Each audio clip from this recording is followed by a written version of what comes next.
বাংলাদেশের ছাত্র জনতা ঐক্যবদ্ধ হয়ে জাতীয় নির্বাচনের প্রতীক শাপলা নিয়ে চলছে নানা আলোচনা ও সমালোচনা। এক পক্ষ বলছে জাতীয় প্রতীক দিয়ে দলীয় রাজনীতি নয়, আরেক পক্ষ পাল্টা যুক্তি ছুটছে জাতীয় ফুল যদি নয় তাহলে শীষ, পাটপাতা, তারকা কেমন করে হয়।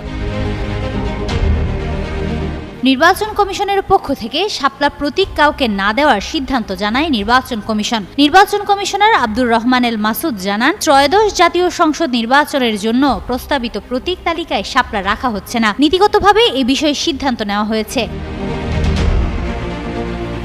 নির্বাচন কমিশনের ওই সিদ্ধান্তের পর তীব্র প্রতিক্রিয়া জানিয়েছেন এনসিপির নেতারা। জাতীয় নাগরিক পার্টির এনসিপি উত্তরাঞ্চলের মুখ্য সংগঠক সার্জিস আলম নিজের ভেরিফাইড ফেসবুক টাইমলাইনে লেখেন, শাপলা যদি প্রতীক হতে না পারে ধানের শীষও হতে পারবে না, কারণ শাপলা যেমন জাতীয় প্রতীকের অংশ তেমনি ধানের শীষ, পাটপাতাও।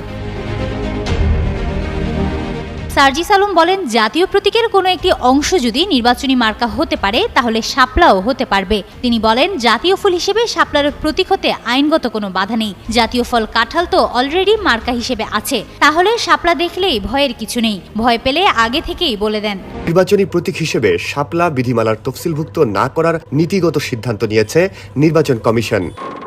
গতকাল বুধবার সন্ধ্যায় নির্বাচন কমিশনার আব্দুর রহমান এল মাসুদ গণমাধ্যম কর্মীদের এই তথ্য জানিয়েছেন।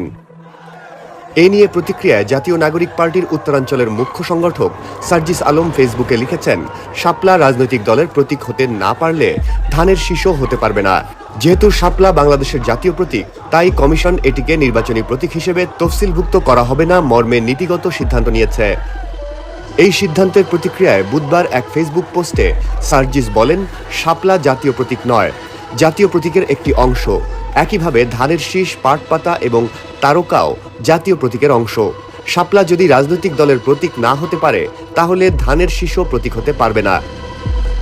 সার্জিস তার পোস্টে আরও উল্লেখ করেন, জাতীয় ফল কাঁঠাল ইতোমধ্যে প্রতীক হিসেবে ব্যবহৃত হচ্ছে, তাই জাতীয় ফুল শাপলা ব্যবহারেও আইনগত বাধা নেই। আর যদি মার্কা দেখেই ভয় পান তাহলে সেটা আগে থেকেই বলেন, স্ট্যাটাসের শেষে লেখেন সার্জিস।